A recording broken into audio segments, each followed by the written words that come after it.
स्वागत है आप सभी का द न्यूज 15 में और मैं हूं आपके साथ शिवानी मागवानी। तो आइए नजर डालते हैं सहारा से जुड़ी इस खास रिपोर्ट पर। तो सबसे पहले आप इस वीडियो को एंड तक देखें, साथ ही सहारा से जुड़ी डेली अपडेट्स के लिए हमें आज ही सब्सक्राइब कर दें। आज भले ही देश भर में सहारा इंडिया के खिलाफ आंदोलन चल रहा हो, भले ही ऑल इंडिया जन आंदोलन संघर्ष न्याय मोर्चा के बैनर तले निवेशकों और एजेंटों ने गत 9 को सहारा इंडिया के रीजनल कार्यालय घेरे हों और 15 को जोनल कार्यालय को घेरने जा रहे हों, भले ही सहारा भुगतान को लेकर ठगी पीड़िता जमाकर्ता परिवार समेत कई संगठन सड़कों पर हो, पर एक समय ऐसा भी था कि जब सहारा में कोई कर्मचारी, निवेशक या फिर एजेंट कान नहीं फड़फड़ा सकता था। सहारा के चेयरमैन सुब्रत राय ने ऐसा टेरर प्रबंधन द्वारा बनाया रखा था कि कर्मचारी दबी जुबान भी किसी अधिकारी की बुराई नहीं कर सकते थे। सुब्रत राय, उनकी पत्नी स्वप्ना राय, दूसरे नंबर के निदेशक ओपी श्रीवास्तव, जेबी रॉय और सुब्रत राय के दोनों बेटे सीमांतो रॉय और सुशांतो रॉय के खिलाफ तो सोच भी नहीं सकते थे। प्रबंधन इन लोगों के नाम में ही कर्मचारियों में भय का माहौल बना हुआ था। यह कर्मचारियों को सहारा प्रबंधन का डर ही था कि 2015 में प्रबंधन कर्मचारियों को वेतन नहीं दे रहा था, जबकि नोएडा के सहारा परिसर में इनकम टैक्स छापे में 150 करोड़ रुपए बरामद हुए थे। यह सुब्रत राय का अपने टेरर पर विश्वास ही था कि वह चौड़े होकर बोलते थे कि सहारा में ना तो हड़ताल हो सकती है और ना ही कोई यूनियन बन सकती है। शायद सुब्रत राय ने यह समझने की कोशिश की कि देश और दुनिया में हर तानाशाह के खिलाफ बगावत हुई है, सुब्रत राय के खिलाफ भी हुई और सहारा में भी हुआ। सुब्रत राय के खिलाफ यह बगावत नोएडा के सहारा मीडिया में वह मीडिया कर्मी ही थे जिन्होंने सबसे पहले सुब्रत राय को ललकारा था।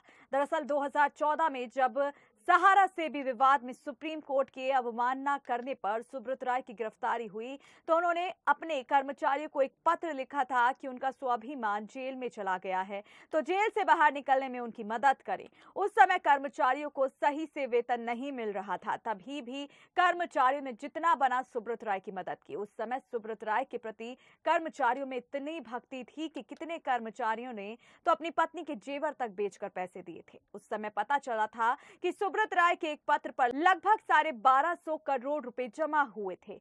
वह दौर था जब सहारा कर्मचारी को कई महीने से वेतन नहीं मिला था और प्रबंधन ने एक स्लैब बना दिया था, जिसके चलते कर्मचारियों का कई महीने का बकाया हो गया था।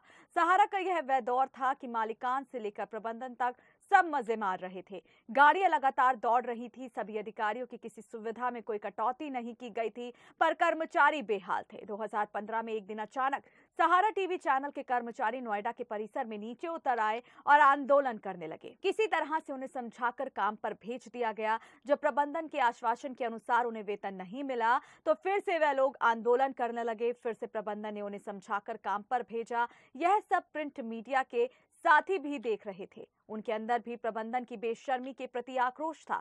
जब प्रबंधन अपने कई वादों से मुकर गया, तो अचानक एक दिन राष्ट्रीय सहारा संपादकीय विभाग से ब्रजपाल चौधरी और चरण सिंह की अगुवाई में प्रिंट मीडिया के कर्मचारी बकाया वेतन को लेकर आंदोलन करने लगे। यह आंदोलन ही सही मायने में सहारा प्रबंधन के खिलाफ बगावत थी। कुछ ही देर बाद टीवी चैनल के कर्मचारी भी परिसर में आ गए और सहारा मीडिया का आंदोलन शुरू हो गया। आंदोलन ने ऐसा जोर पकड़ा कि रात होते होते लखनऊ, देहरादून, वाराणसी, पटना, गोरखपुर राष्ट्रीय सहारा अखबार के लगभग सभी ऑफिसों पर आंदोलन शुरू हो गया। टीवी चैनल के बुलेटिन भी रोक दिए गए। यह आंदोलन 5 दिन तक चला, मतलब 5 दिन तक सहारा मीडिया में कोई काम नहीं हुआ। तत्कालीन सीईओ राजेश कुमार ने मुख्य रूप से आंदोलन की अगुवाई कर रहे ब्रजपाल चौधरी को सेट कर सहारा के चेयरमैन सुब्रत राय के एक भावनात्मक पत्र पर आंदोलन को तुड़वा दिया। आंदोलनकारियों को किसी तरह से मनाया गया। आंदोलन ना तोड़ने की जिद पकड़े बैठे चरण सिंह को भी राजेश कुमार ने मना लिया। स्वभाव के अनुकूल जब सुब्रत राय अपने वादे पर खरे ना उतरे, तो फिर से सहारा मीडिया में आंदोलन शुरू हुआ। यह आंदोलन गीता रावत और शशि राय की अगुवाई में हुआ। इस आंदोलन को राष्ट्रीय सहारा के कई अधिकारियों का भी समर्थन प्राप्त था। आंदोलन बड़े सिस्टमेटिक तरीके से चला। यह आंदोलन मुंबई में बनी सहारा कामगार यूनियन के बैनर तले चल रहा था।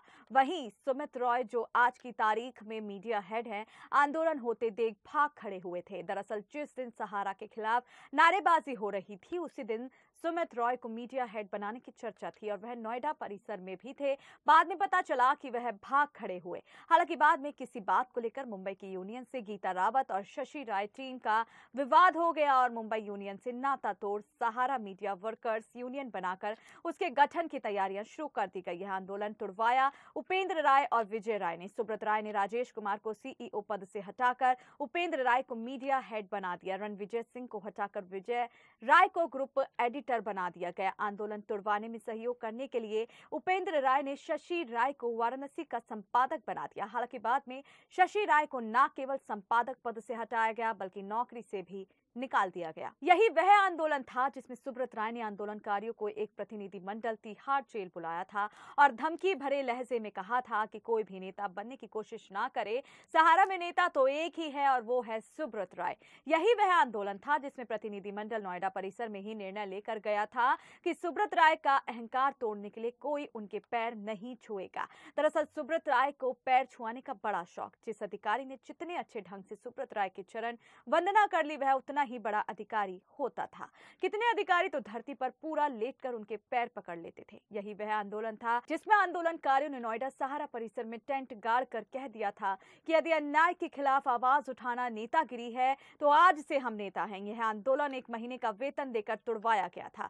यह वेतन भी रविवार के दिन ही आया था। हालांकि 2 महीने के वेतन की जिद पकड़े मुकुल राजवंशी और उत्पल कौशिक को नौकरी से हाथ धोना पड़ा था। मतलब इस आंदोलन ने 2 आंदोलनकारियों की बलि ले ली थी। सहारा में क्रांति हो चुकी थी। उपेंद्र राय के वचन के अनुसार जब वेतन ना मिला तो उपेंद्र राय के खिलाफ ही कर्मचारियों ने मोर्चा खोल दिया। यह आंदोलन चला गीता रावत और मोहित श्रीवास्तव की अगुवाई में। इस आंदोलन में यूनियन के गठन की प्रतिक्रिया भी तेज आ गई थी।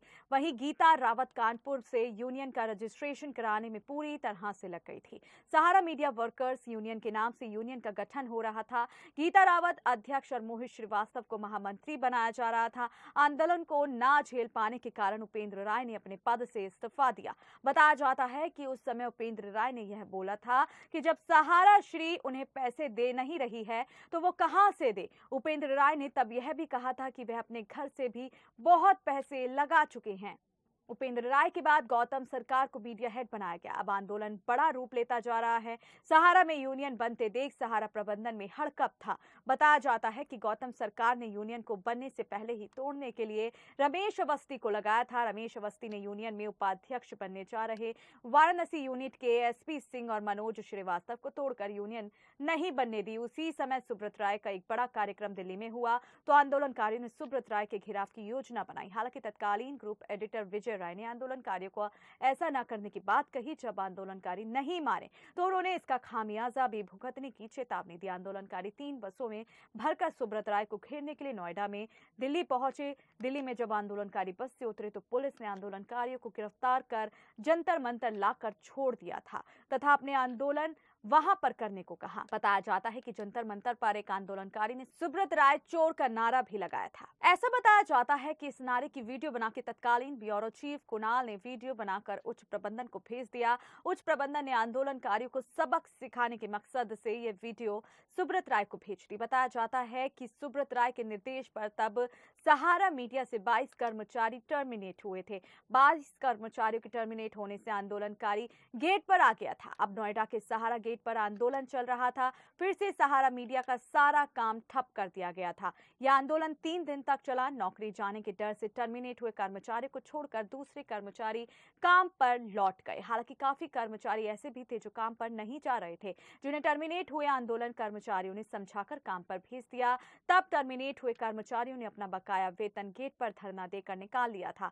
सहारा ग्रुप में इस तरह से कर्मचारियों को टर्मिनेट करने की यह पहली घटना थी। उसके बाद राष्ट्रीय सहारा प्रिंटिंग डिवीजन से 27 कर्मचारी टर्मिनेट हुए। इन कर्मचारियों ने भी सहारा गेट पर धरना दिया। इनके आंदोलन को चरण सिंह ने आकर सहयोग दिया। उस समय चरण सिंह प्रख्यात सोशल एक्टिविस्ट स्वामी अग्निवेशन के बंधुआ मुक्ति मोर्चा में वैचारिक सलाहकार की हैसियत से साथ काम कर रहे थे। चरण सिंह और स्वामी अग्निवेशन के आंदोलन में सक्रिय होने से प्रिंटिंग डिवीजन के इन साथियों का भी बकाया वेतन गेट पर बैठकर निकाला गया। अब फिर से नोएडा सहारा मीडिया में आंदोलन की रूपरेखा बन रही है। गत दिनों सहारा टीवी के कर्मचारी धरने पर बैठ गए थे। बताया जा रहा है इस धरने में मुख्य भूमिका निभा रहे 5 कर्मचारी को सहारा प्रबंधन ने टर्मिनेट कर दिया। लोकल निवेशक के गेट के अंदर बैठने और डिविजनल मीडिया के सुब्रत राय की हेकड़ी निकालने की खबर दिखाने के बाद उपेंद्र राय को हटाकर सुमित रॉय को मीडिया हेड बना दिया गया। यह सहारा मीडिया का आंदोलन ही था कि आज निवेशक और एजेंट भी सहारा इंडिया के खिलाफ भुगतान को लेकर आंदोलन कर रहे हैं। वह भी पूरे देश में 9 नवंबर को रीजनल कार्यालयों का घेराव किया गया है तो 15 नवंबर को जोनल ऑफिस घेरे जाने हैं। अब देखना यह है कि सहारा प्रबंधक की मक्कारी जीतती है या फिर आंदोलनकारियों का हौसला। तो आपका क्या कहना है इस वीडियो को लेकर, हमें कमेंट बॉक्स में जरूर बताएं। साथ ही सहारा से जुड़ी अपडेट्स के लिए हमें आज ही सब्सक्राइब कर दें।